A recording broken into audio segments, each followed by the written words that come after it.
Hello, dear friends. Thank you for tuning into Love, Service, Wisdom with myself, Radha Wepner. In this episode, I am speaking to Millana Snow.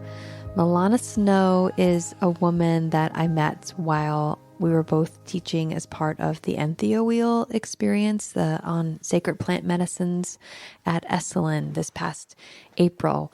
And she and I it was like meeting a kindred spirit, a kindred soul, and it was a pleasure to get to know her at Esalen and be a part of her offerings, her breathwork experiences there. She is a leading voice in wellness in the U.S. and abroad. She's a trusted source for wellness expertise and resources to a diverse global community of clients, followers, brands, celebrities, corporate companies, and even members of the royal family. She is a woman of color with Afro-Latina, Panamanian, Midwestern, and British roots. So she speaks to an audience as diverse as her background. She is just fantastic, as you will hear in this episode, as she shares so much about her life and her path as a breathwork and energy healer, and her own path of finding spirituality and teachings from a very young age and doing shadow work and basically breaking down to break through in all the ways. She's just so incredible. So I know you're going to love this conversation with Millana. You can find more about her at Millana, Millana, MillanaSnow.com, or on Instagram, same thing, Millana Snow. So check her out. She's got courses and offerings and teachings and meditations and lots that she's doing out there in the world. And it was, like I said, just such a treat to have this conversation. We spoke back in like mid-August. So this is coming out in November 1st. I'm making this recording, so early November. And so it's been a little while, but I think that you're still going to love it. And here we are, early November. Let's see what's going on with me. I'm back here in Boise, Idaho, after a huge string of dates and traveling with East Forest and our retreat that we led in Boulder, and out to the 50th anniversary of Ram Dass's Be Here Now in the Wisdom. That was just a couple weekends ago. And the first time for me that I've really got to be with Sangha, with satsang, with spiritual community in such an elevated way. And it was definitely the medicine that my soul needed for sure. So thank you to everyone from Love, Service, Wisdom. That's my podcast. Thank you to everybody from Love, Serve, Remember for having us out there, having Krishna perform, and just, again, allowing us to be with everyone again. It was a whole day of teachings and then an evening of music. And it was just so, yeah, I'm I guess a little speechless again from the beauty of it. So if you haven't read Be Here Now yet, I mean, come on, you guys. It's been out for 50 years, and Ram Dass is truly like the classic spiritual teacher, and his American spiritual teacher. And his book, Be Here Now, is full of depth and wisdom. It's kind of separated into 3 parts, where the first part is his story as Richard Alpert becoming Ram Dass. And then the middle section, which you turn to the side to see, which is like visual, very artistic, written teachings, spiritual teachings that are gorgeous. And then the last is like the spiritual cookbook, where it talks about sadhana, where it talks about practices, where it gives you instructions on how to embody these spiritual teachings and what that would look like for a human to engage in this way. And so, like a foundational core book, if I were to tell you to read a few books that would get you going on your path, Be Here Now would be number 1, if not, I mean, definitely number 1, maybe number 2. I don't know what number 1 would be, but it'd be 1 or 2. So it's a go-to for sure. And I've had so many copies of it over the years, and have one now sitting right next to me. It's one thing that I just love to give away. So check that out. Check out Be Here Now. And again, thank you to everyone for having us out there in LA at the Wisdom. And we're coming into November. East Forest and I will be teaching again our own retreat at Esalen the weekend of November 12th. So some of you might be joining us there. I think we've got about 40 participants in that group. And then in December 4th is the launch of a project Krishna and I and another good friend, Lewis, have been working on in creating this platform for musically guided online facilitated ceremonies. And it is Journey Space. JourneySpace.com is the website where you can visit to learn about how you too could join with us in a musically guided online ceremony, a medicine ceremony, essentially.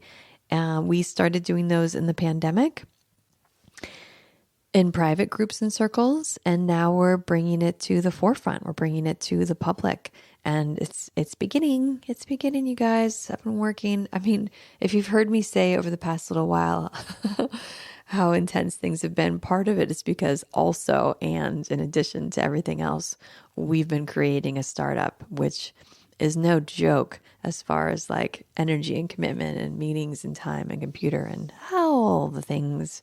But boy, have we been crossing our T's and dotting our I's, and we're ready to go. Journey Space is ready to go. So go to JourneySpace.com.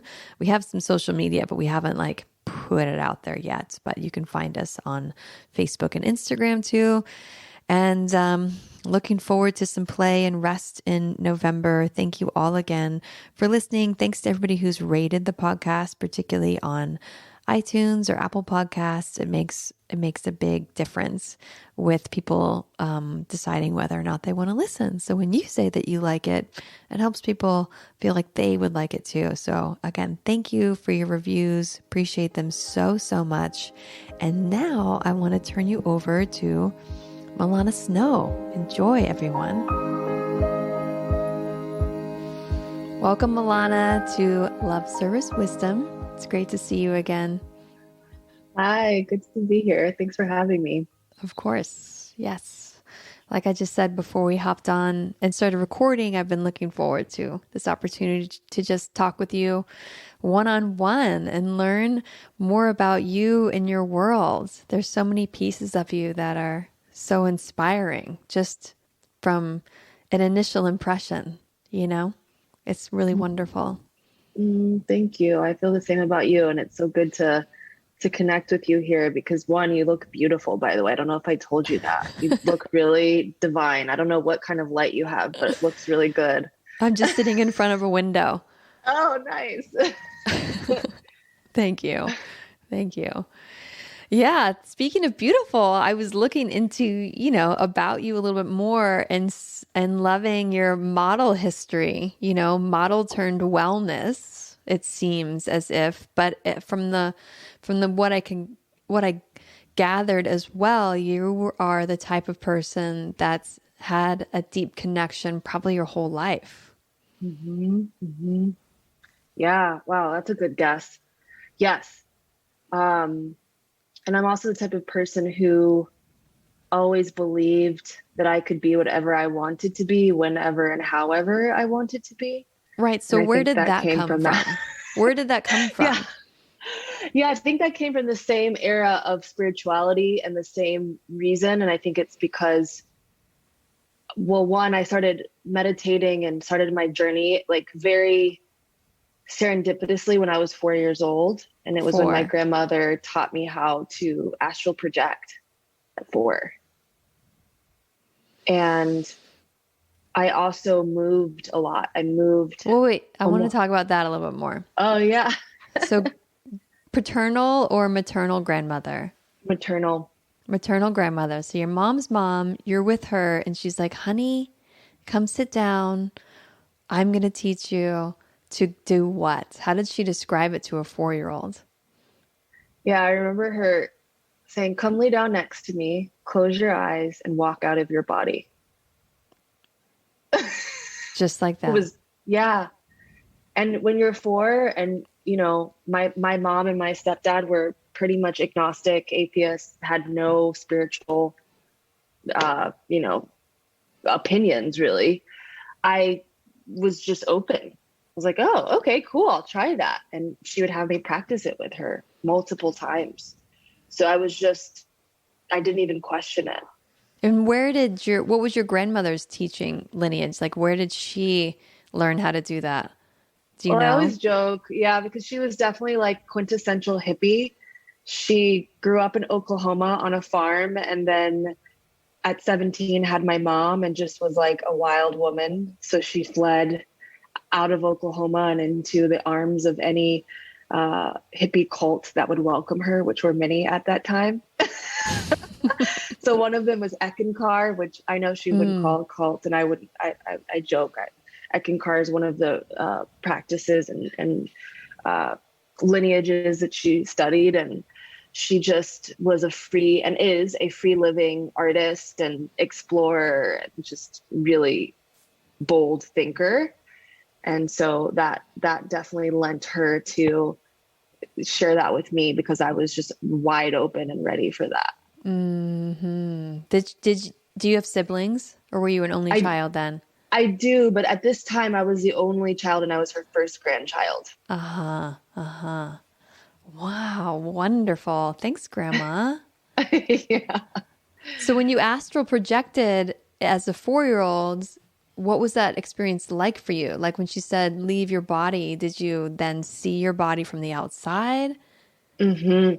Yeah, I remember, and I still use it from time to time, now. But I remember, just walking out of my body and looking back, seeing myself still being there, and then walking around the house and walking around the backyard. Yeah, I just remember seeing things as if I were seeing them with my own eyes. And I remember her telling me that I could start with the house and see what people were doing in the house, and that I could then go outside of the house and see what was going on outside of the house. And she would tell me all these stories about how she would do this when she was a child, when she lived on the farm, and how she would find out things that nobody knew how she understood or knew, because she was astral projecting and she grew up in a Christian household and nobody knew what that was. And she didn't know what that was when she was a kid. So she would tell me about what was possible. And I loved it. It was so fun. And that experience and that kind of relationship with that realm, the more liminal states, opened me up very early to not feel afraid. I was very excited, open. It was also a place for me to escape too. So it took me a while also as I grew older to not use that as a refuge when it was not best for me to use it as a refuge. So it came with, other things that I had to learn along the way, but it did open me up to understanding how to meditate. And then this exploration of like, what is all of this? What am I? Who am I? Where did I come from? And that was kind of an open book. And I think what came in at the same time and what was really special, and I'm so grateful for, is that I started moving a lot shortly thereafter. A lot more than we had already been moving. And so at that time, I was about 4. We would move every year or so until I was 14. So for 10 years, we moved almost every year, if not every year, or a few times a year, for various reasons. One of the reasons why was for my mom's job, but I really didn't have friends. This was like before Instagram, way before Facebook. So I very early on recognized that the only thing that I could have that was solid for me as I went along to all these places was my spiritual connection. So your spiritual connection at that time looked like a connection to something other, right? Did you call it God, or did you call it spirit, or was it nature, or did you have or discover a specific teacher? That's a great question. I went about finding those answers, and I don't think I ever really found them, but I went seeking. And so as early as like 7, or 8, I somehow found tarot, which I don't know how I found that, but my mom said, yes, I'll give you a tarot card deck. And I started doing tarot at like 8 years old. Would find out all kinds of family secrets and was like, okay, I got to stop. Like, this is getting to be too much. Then I went into Wicca in middle school. I also found the Bhagavad Gita at one of the hotels that we stayed at. We stayed in hotels a lot because my mom is in the hotel industry. And so a lot of my time as a child was living in hotels that my mom worked at. And when we moved to Boulder, Colorado, instead of the Bible in the drawer, there was the Bhagavad Gita. Amazing. So I was like, oh, cool. Let's read about the Bhagavad Gita, and got like super into it at like 9 or 10. So it's just, looking back, it's like, wow, it's really something. But also it all makes sense. It really does. It makes sense because of who you have become. Yeah, it makes sense because of who I've become. And it makes sense because I needed spirituality to survive. I needed it. I mean, I had a very challenging childhood and a very challenging home life. And I was almost always alone as a child. So in some ways, in many ways, I'm extremely grateful to my exploration and my like deep desire to explore spirituality. But I also am keenly aware that that desire was there because I needed to have answers for why I was in so much pain and why I felt the way I did. Yeah, it's reminding me of transpersonal psychology, which is what I have my master's in. And it's the field of psychology that honors or says outright someone needs to have some sort of spiritual connection in order to feel whole. It's not just about figuring out your mind. And so that can look like lots of different ways for people, right? And there's so many different pathways to take. So for you, you got that, right? When the other things in your life weren't stacked in your favor, you had that. And then because you had that core foundation, you thrived. And then extrapolating that, imagine if, right? Imagine if these teachings were, like if we were a spiritual country, which we're not.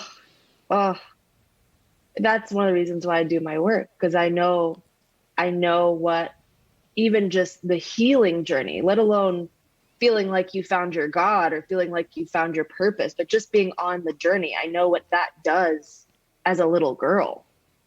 And I'm so grateful that, you know, despite all of the conflict and trials that I had in my family, I was never kept from exploring. I was kind of left to my own devices, which had its challenges. But when I asked to go to the library to get books on reincarnation, I would go to the library and get books on reincarnation. And I'm so grateful that I had that little window of like curiosity and then access to fulfill and like feed that.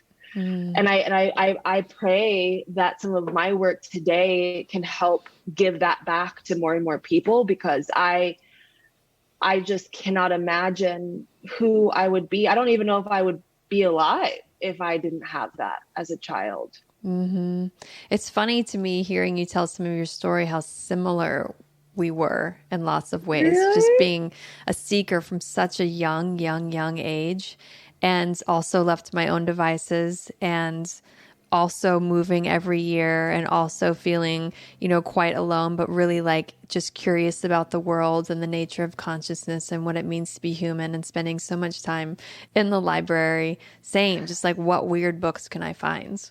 What weird, or like ancient archaeology used to really pull me in, things like that. Yeah. Or the Mayans or Easter Islands or, you know, all the National Geographics about these strange and just like wonderful, wild, otherworldly seeming places. And, you know, again, I'm just kind of reflecting too, like for you and I at that time, there, at least for me, there wasn't the internet. Did you have the internet? How old are you? I'm 33. I did not have access to the internet until I was about 12, and I don't think Google was I think at the time it was Yahoo was the search engine at the or time. Netscape, something Or like that. Netscape. Yeah. But, the hunt, like my teachers, my early teachers were always like old dusty books I found in a used bookstore Same. or something from the library, where I don't know if it would have been the same, I guess is my question, if I had had infinite answers at my fingertips that could go anywhere. Do you know what I mean? I absolutely know what you mean. And it's funny about you saying that, because I remember the Dewey Decimal System. Do you remember that? Anybody who's younger than 30 has no idea what I just said. Going through the card catalog. That's the feeling I get now when I go record shopping is the same, like dusty fingers. Yes.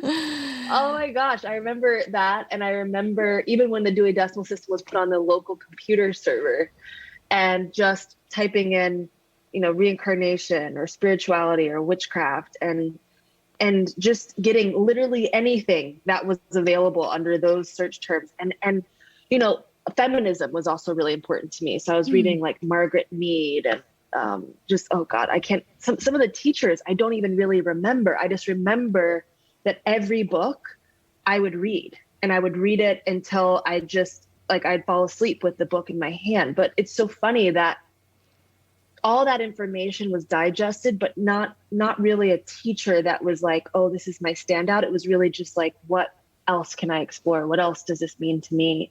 How can I practice this? And I remember the very first time I meditated on my own, other than what my grandmother taught me.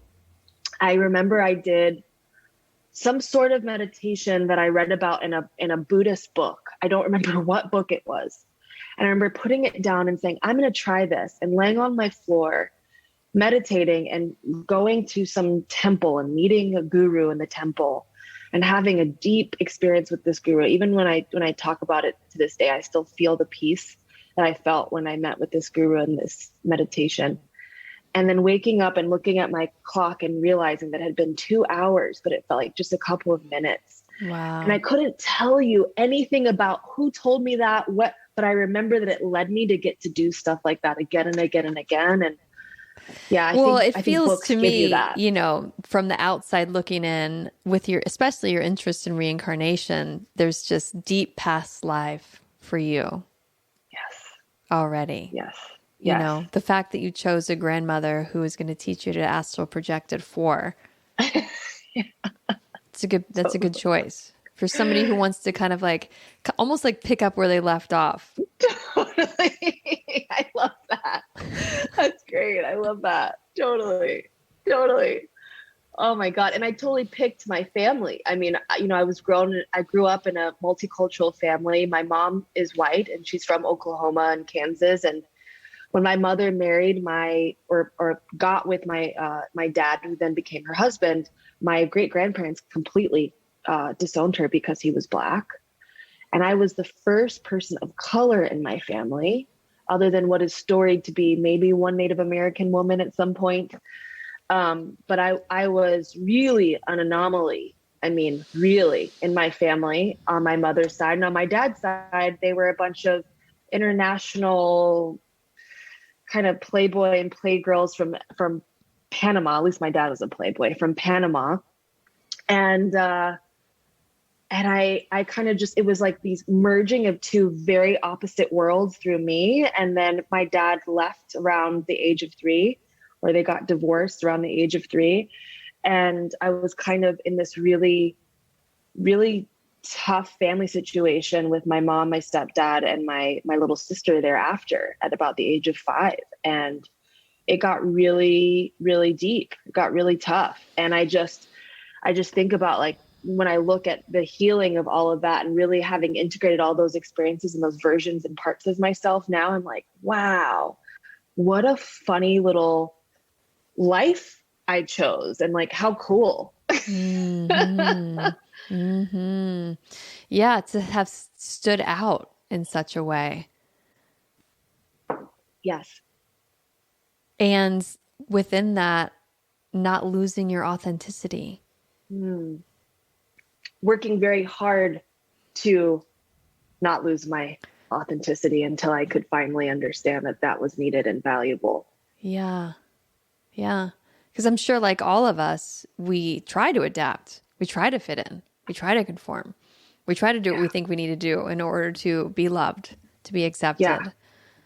Yeah. But as you know, when you move almost every year as a young one, I think you learn that to a fault. Yeah. The chameleon. Yeah. Mm-hmm. Mm-hmm. Yeah. Mm-hmm. And then, I don't know, at least personally, it got to this point where it was like, I remember high school very clearly making a conscious choice where we were also very poor. And one of my best friends in my freshman year was this beautiful blonde, well-to-do family, like kind of preppy. And I was trying to be like that because we were such good friends and I adored her and I still adore her to this day. And then there was just one moment, and I don't remember exactly what the catalyst was for it, where I was like, you know what? This isn't who I am. One, I can't afford nice clothes. I'm just going to shop at the thrift store and I'm going to just be what's true to what I have, which is really not a lot. And my friends are actually like the weirdos and the artists and the skaters, and they're in bands, and that's who I am. This is who we are. Of course, that's another identity that I put on too for that time. But I just remember really clearly shifting into something that felt way more aligned with my interests. That's beautiful. Honestly, I was so pissed. As a kid, I was so pissed. I was like, I deserve better than this shit, man. I deserve better. I'm going to work 5 jobs. I'm going to start working as a babysitter at 12. I'm going to sell my clothes.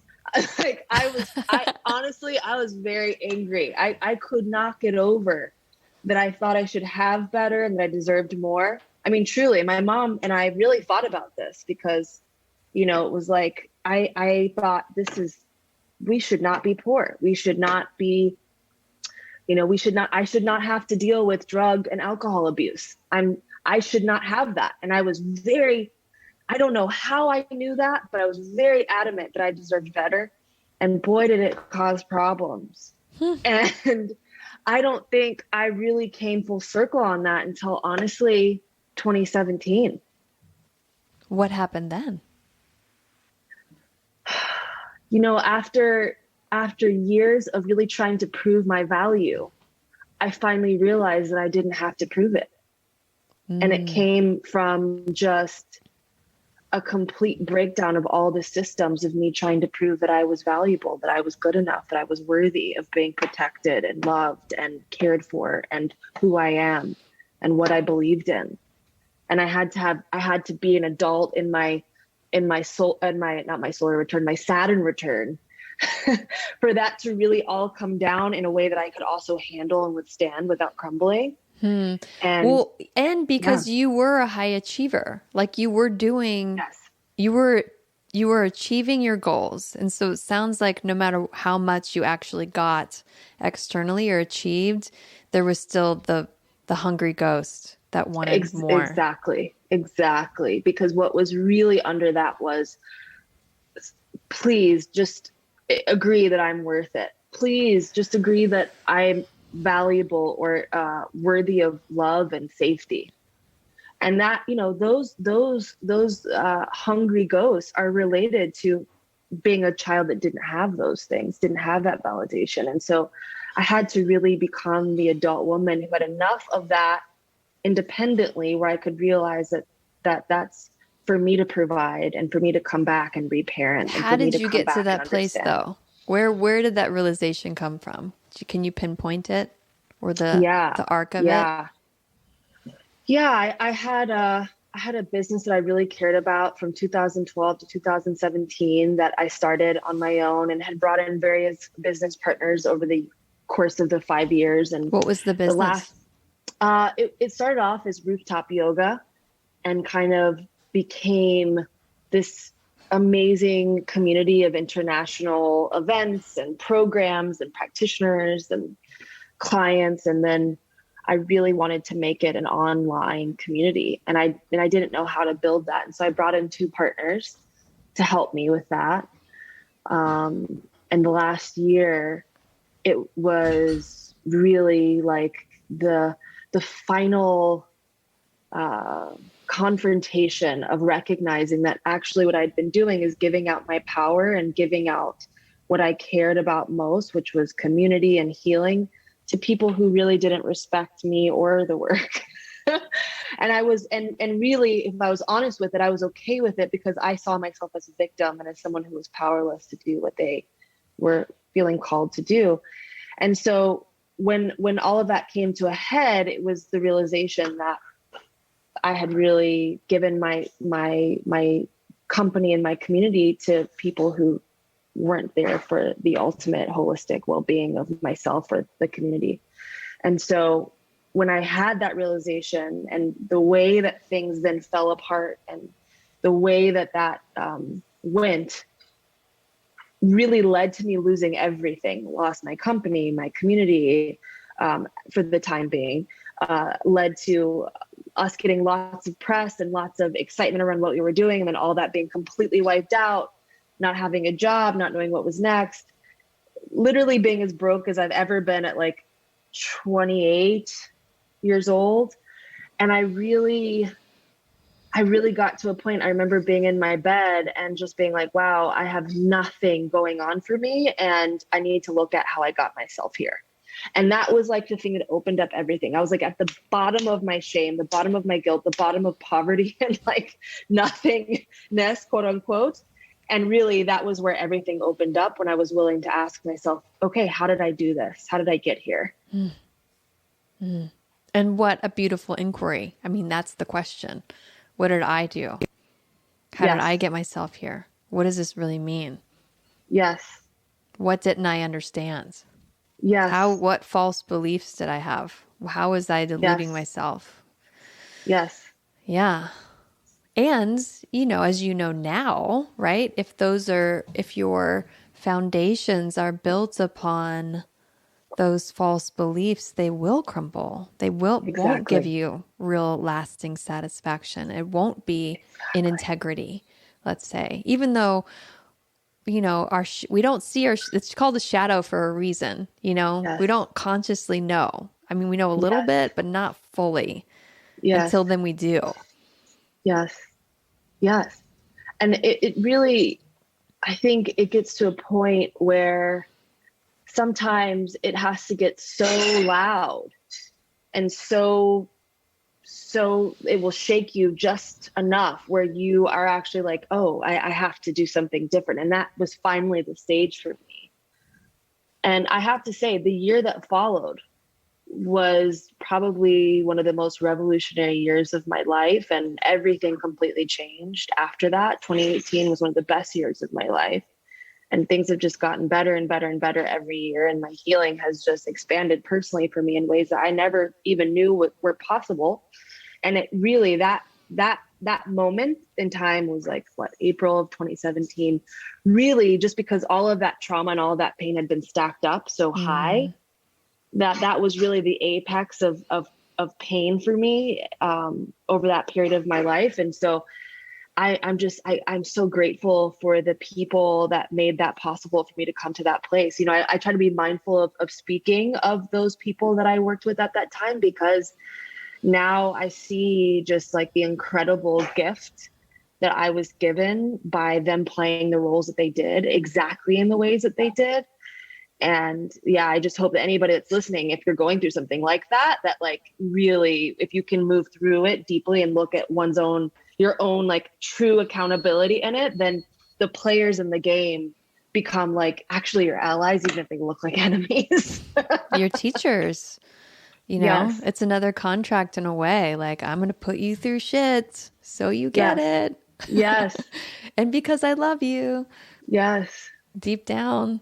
Yes. Wow. But it's difficult to do. When I see you now, you've got wellnessofficial.co. That's your new company. I don't know if it's new, but com now. Yes. Oh, you got the But we got girl. the .com. It took us a while.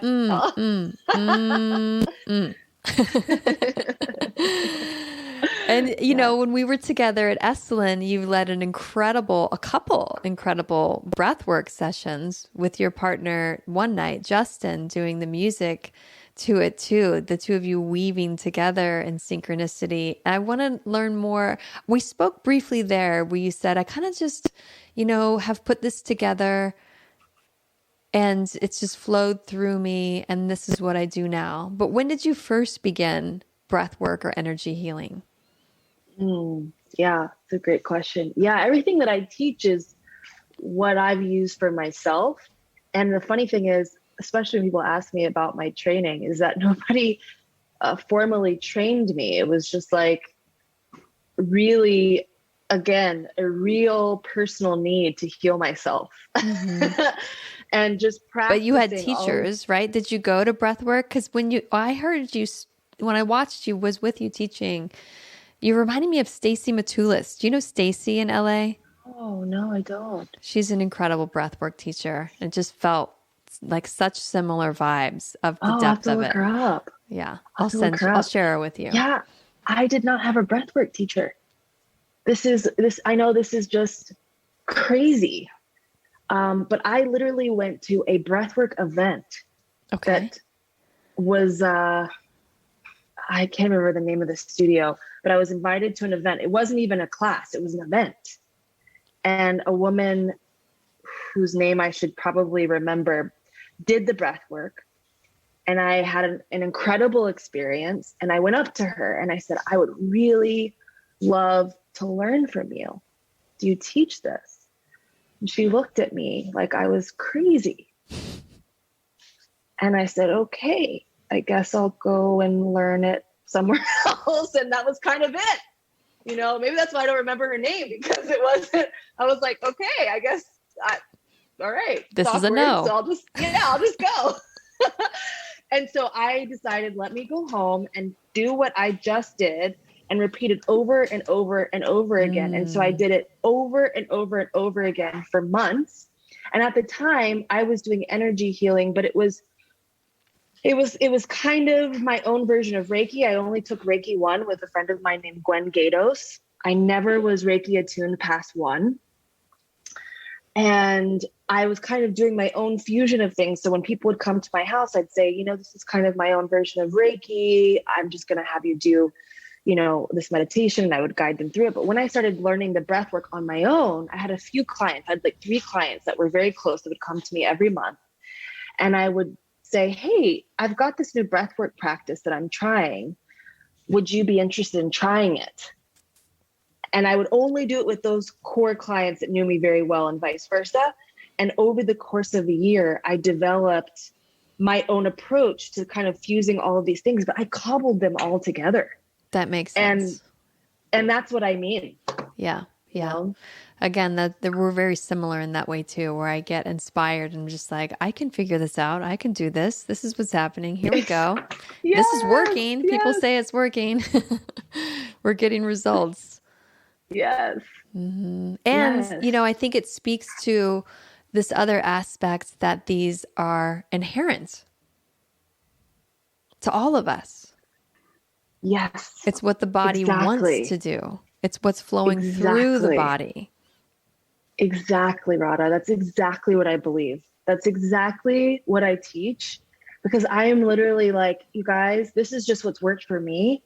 I'm going to give you a framework so that maybe it can be easier for you along your path, but you can take it, break it, you can reshape it, do whatever you want with this, make it your own. I just hope that this is helpful. That's my prayer when I give someone the work that I do. And it's never from a place of like, this is what it's always going to be and this is what it has to be, because it's a living practice for me. Your laboratory is your body. Your teaching is your body. You're knowing in real time through experience. There's no argument with that. Yes. And then it's not cookie cutter either, because we all have very different bodies. Yes. While we can overlay, you know, experiences, it's going to be different. So I love that you teach that freedom. Thank you. Thank you. I know that it can be scary to some. I've had a lot of people over the years that have said, no, who taught you how to do this? Or like, do you have a certificate? And I'm like, sorry, I don't. I don't know. And even with the people who come through my training, I'm like, you guys, I'll give you a certificate for completing 200 hours worth of practice, but that's all it's going to say. It's not going to say you are officially an integrative energy healer. It's going to say you've practiced 200 hours of integrative energy healing. That's it. That's all I can give you, because to me, the paper and the certificates and the associations, those things don't matter if there's not real community at the basis and the core of that, and also just real practice and accountability. And so, yeah, that to me, I think for me, what's most important, and I imagine that you would agree, is that it's all about practice and just living the practice and prioritizing the practice. Because even in that session that I shared at Esalen that you came to, which I was so grateful to have you there that night, that was one of the first times that I had done it in that way, because I had been getting lots of feedback from people saying, we'd like to dance. The music that you're playing is like so cool. Like, can we move? And I used to be like, don't move, just breathe it out. And then I learned, wait, that's not what's working for everyone. So it's a living practice that I think we must like really pay homage to, and not the papers and the certifications. Absolutely. And just let me honor you in that moment, how totally DFW you are to be like, sure, you guys can record this. Sure, it's in front of so many people. Yes, I've never done this before. And here we go. Thank you. That takes a lot of nerve, just to be able to hold your own space while being like, I'm fully on the edge right here. Yes. Fully on the edge. Things are rattling, but I'm still going forward. Yes. Holding space. Honestly, that's my life right there. I mean, truly. It's beautiful. Yep. Just saying yes and trusting. Yeah. And it's funny. I think it's been really interesting too with these group sessions, because I started getting these visions of doing group energy healing and breath work back in 2017, when I was at the end of 2017, I had just come out of my like gritty, Saturn return. And at the end of 2017, I got asked to teach at Summit LA, the first one. And it was for groups of like 200, 300 by myself. And it was like full manifestation of a vision that I had. And I was like, okay, we're going to go for it. And the stuff that was coming out of it was pretty wild. But at the same time, looking back, I'm like, God, there probably were people that needed more integration. There were probably people that could have used more of my comfort or understanding of how this works. And so I say all this to say that, one of the reasons why now, so many years later, I've realized that practice and community and accountability are so important is because, when we're doing it in this way, you make mistakes. And some of those mistakes can really cause harm. And I believe that I have not caused real harm, because I've been very mindful about the work that I've done over the years. But I know for a fact that I've made mistakes.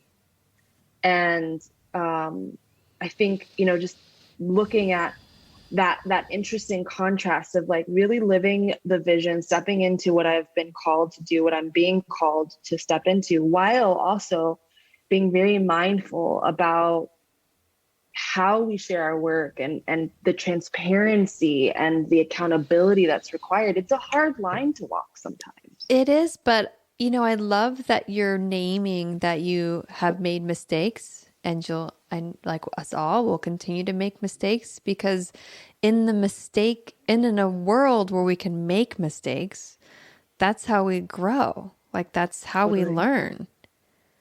Totally.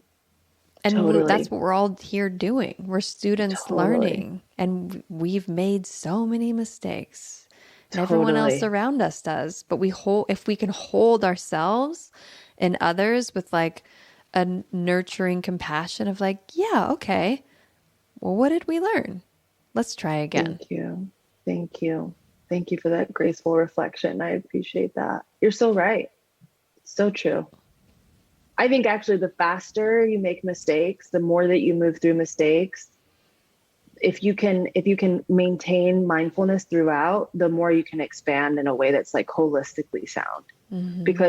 Because I was willing to say yes to Summit in 2017, that actual event ended up connecting me to some of my closest, dearest friends that I've ever had from actually being there and doing the thing that I was doing. And so, yeah, there was clearly a lot that came out of that was right. And still to this day, I still have like grown men, random men that will just like be like, hey, you made me cry in 2017. You remember that? So I don't know if that's a good thing, but I like to think that men crying more is actually a really good thing. I think that's a compliment. I mean, it was clearly left an impression on them. So that's a good moment.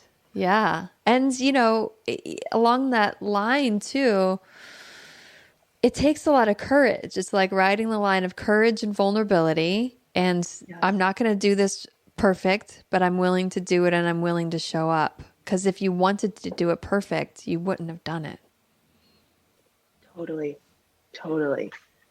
Absolutely. I think that can be one of our biggest blocks to breaking through. And I see it a lot actually with a lot of my students who come through the trainings that I do now. It's like they tell me that they're afraid to let people know that they're doing the energy healing and breath work after they've done 200 hours of breath work and healing. And I'm just like, sweetie, if you knew how many misspelled words we had in my newsletter yesterday, you would send a newsletter today about your work. I mean, it's like all the time I catch things where I'm like, oh, didn't spell that right. Or, oh, could have said that better. Or, damn, I shouldn't have said that at all. That is the kind of stuff that I think people are so afraid of. It's actually those little things. Mm-hmm. And what I like to do now is like, just be so transparent that none of that shit even matters. I am not the guru. I am not yet awakened. I am totally flawed and healing. I am also in process. And so when someone comes to me, I'm really just being there in deep presence while also like never putting on that I've got it all figured out and that like I'm the model of perfection. Because then that puts me in a place where I can actually be honest and real and where I truly am with someone, which is what's required for deep healing to be abundant between two people. And knowing that at the same time, that is being projected onto you, that you do have it all figured out. Yes. And letting people know like, and also I think, and you might even be able to relate to this, also accepting that there are things that I've been doing for almost 30 years and that I have repeated over and over and over again that enable me to show up in the way that I do. Yes. So I also accept that too. Yes, I can hold space for 300 people. I know that about myself because I've spent over 10,000 hours doing this thing. And so it's that interesting, lovely balance of like living in both these truths at the same time. Beautiful. Exactly. Yes. You can be the master when you need to be the master, and you can just be the human, Millana, at the same time. And that's one of the reasons why you can, I think, step up and be the master. Because that's what the field that's with you, the 300 people, let's say, is feeling from you. I can trust her. Mm-hmm. Mm-hmm. I don't know why, but I'm vibing with this. Yes. I also think that one of the reasons why that vibe is there is because I know that I can trust myself. Yeah. Yes. Ding, ding, ding, ding, ding. Yeah. And that's not just an idea. That's in the field. Mm-hmm. Like check, seen that a couple of times. I can trust myself. So because I can trust me with you, that's why you can feel that. Because I know who I'm bringing to the space when I come. Perfectly said. It's totally true. That's what I pick up from you.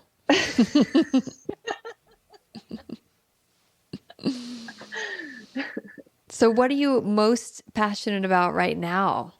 You've mentioned these trainings that you're doing, and you do coaching, and you've got wellnessofficial.com. Mama. But what's your favorite, if you could pick a favorite child? Ooh. Ooh, that's a great question. Well, I think the biggest message that I've been getting, it just as recently as the Lionsgate 88 portal, aka 2 weekends ago, is that I really have to accept and recognize that the priority at hand is really making space for my personal healing work, both for myself and my community, to be the centerpiece of everything that I'm doing. Because one of the things that I have to be really mindful of with myself is that I have a tendency to want to serve others and other people's missions before I will focus on my own or myself. Shit, I needed to hear that. Oh my gosh. Yeah. Yeah. Oh, that's a hard one. Common, don't we? Mm-hmm. So knowing that, then are you saying no? Are you taking time? Yeah. So one of the things that is really clear to me this month and in the past month is that I really must say no most of the time. And that is really hard for me.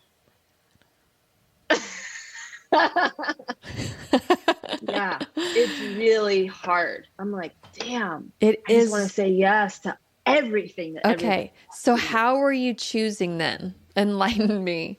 How are you choosing? If you have to say no most of the time, is that the kind of guiding principles? Like, even though I want to say yes, I got to say no. So I think one of the things that's been coming up is like when I've made prior agreements, I'm following through on those agreements, even if it's no longer necessarily like the thing that I would want to do. I will say, like, for example, I have a very dear client and friend who I've known for many years who's asked me to do an event with her this month. And she asked me like literally 5 months ago. Mm-hmm. And I have said no to anybody else who's been asking me to do public events with them. And I mean, literally any or everyone that's asked me. But because I said yes to her back in May or April, I'm following through with that because that was something that I said yes to at that time. So I think that's a really helpful thing for me, even because I have wrestled like, oh gosh, I said yes.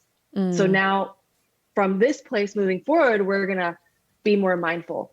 The other thing is that the reason why I'm saying no is because I'm saying yes to what I'm actually being asked in my own inner vision and my own mission to do.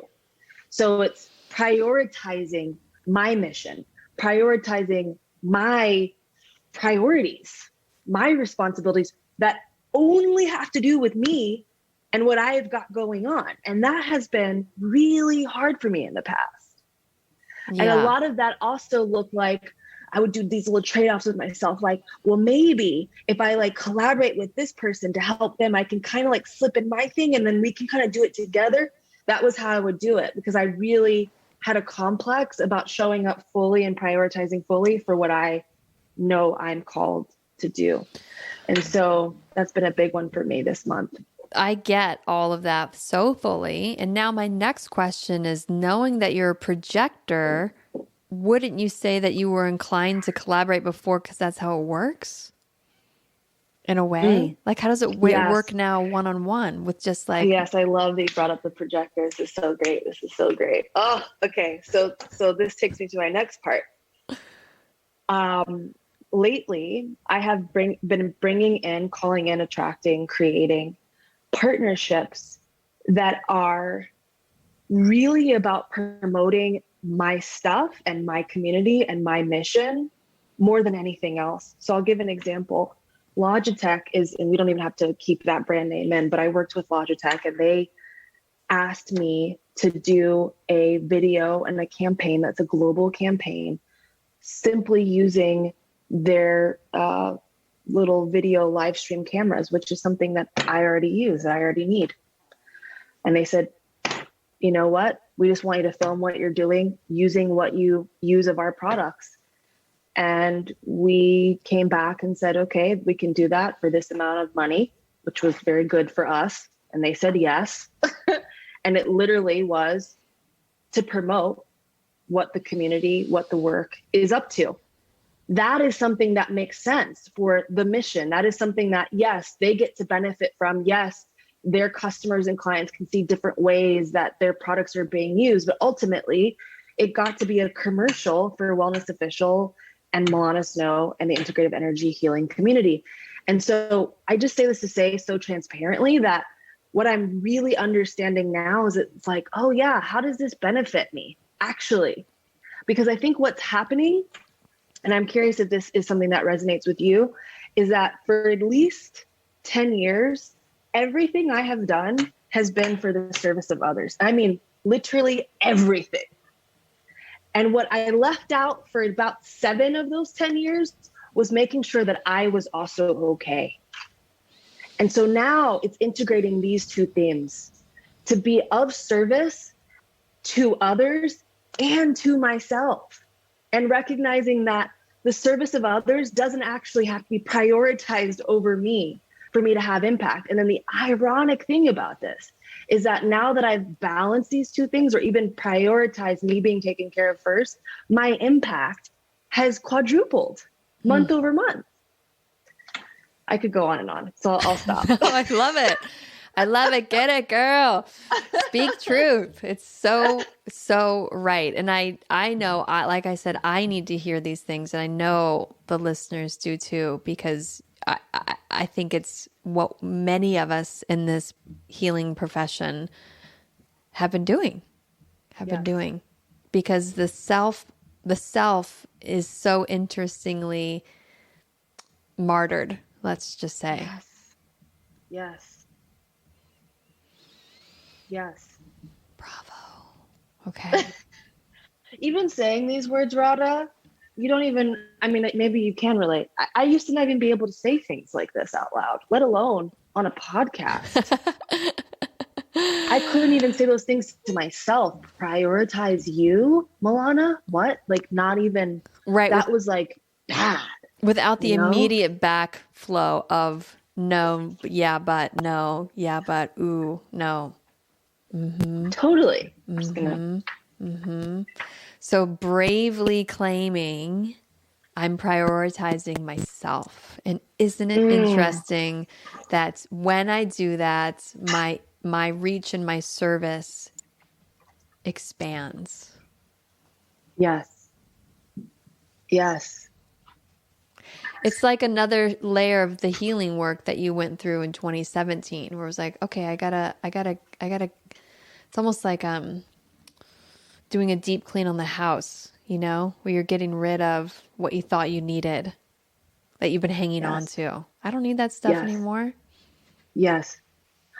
And the thing that I've kind of understood about this, really sitting with this theme and praying about it, is that when we get to a certain point in our work and in our mission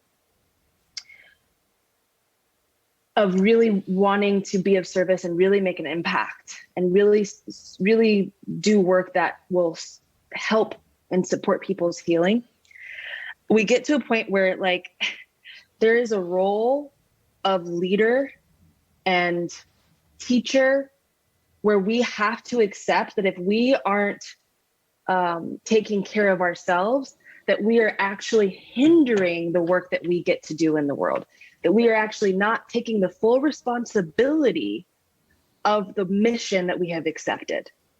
And that's where I got to this year. I was like, oh, shoot, if I don't actually accept all aspects of this role, which also include me saying no so that I can say yes to what is required so that my business, my team, my life, my relationship, my home is in order, then I'm going to be holding back what is being asked of me. So I think that's been a really big thing, that there's actually responsibility in creating the systems and the framework of having like this ecosystem flowing, not just outward, but coming back. I'm seeing it in this like even larger meta way of like turning against the tide of consumerism more. Yes. There's never enough, always more, where you're like, you know what? Actually, I'm going to say I'm good. Yes. I'm going to say I'm going to go deep instead of wide right now. Yes. And if I can do this, I can take other people there. Yes. Oh my gosh, I love that you say that, because so much of the no's are like turning down free stuff like all the time. Which is really nice. I joke with Justin, my boyfriend, all the time. I'm like, babe, the times that I really wish that someone would have sent me food when I actually needed food. Like just food, not even money, just food. And now they want to pay me to eat their food, babe. I'm like, my God, isn't this funny? But now I'm like, guess what? I don't need these extra things. Right. I don't need to do these extra like little exchanges of energy so that you can give me things. I don't need those things. I am here to do my work, and that's my focus. You just stepped out of the hustle stream. Yes. And then you look back and you realize, oh my God, this is all it's about anyways. Like you can circumvent. You don't have to go through the struggle, the strife, and the hustle. Now at 33, I'm like, oh my God, if I knew this at 22, you know? Can the 22-year-olds get it? There's a part of me that wonders that they've got to go through the lessons, but maybe the lessons can just be digested quicker. I think they can get through them quicker. Alexandra, who's on our team, shout out to Alex, because she listens to every podcast interview that I do. She is 21 years old. And the things that she says, the way that she listens to her ancestors and her guides, I mean, the way she'll pick up any of the things that we are talking about or learning or sharing, I'm just like, wow, you're going to get to just leap over like 15 roadblocks each time that I had to like climb over and struggle and park at, you know, because I think that's what evolution is about. If we're actually, I actually believe like greater consciousness is leading us to more rapid expansion because of this, that we have gone through, you know, we're standing on the shoulders of giants, and then they get to stand on our shoulders, and it just gets to go like that. And I think where we're at, and what I pray for, is that we can extradite that path for as many people as possible. I don't want people to have to go through the struggle and the pain that I went through. I would like you to just be able to heal quicker so that we can get to all of us being on a mission and more in love and more in oneness and more in peace. I would love that. So I think the old narrative too, and I had this as well, is that like we should all work hard and we should all struggle and hustle and like burn it out. And I'm just like, no, we don't have to do that. Yes, do your work, because nobody can do that for you. But that's separate. That's a different experience than this contradictory state of like chasing your own tail. Yeah, it's like, how quickly can we get everyone to know that they're enough and they have enough? Yes. Exactly. What if we raised our children that way? Yeah. Ugh. What if we treated the world around us like that? Yes. That we respected and cared for it. Yes.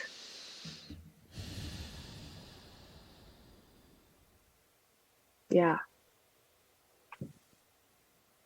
It's definitely time for that. That's for sure.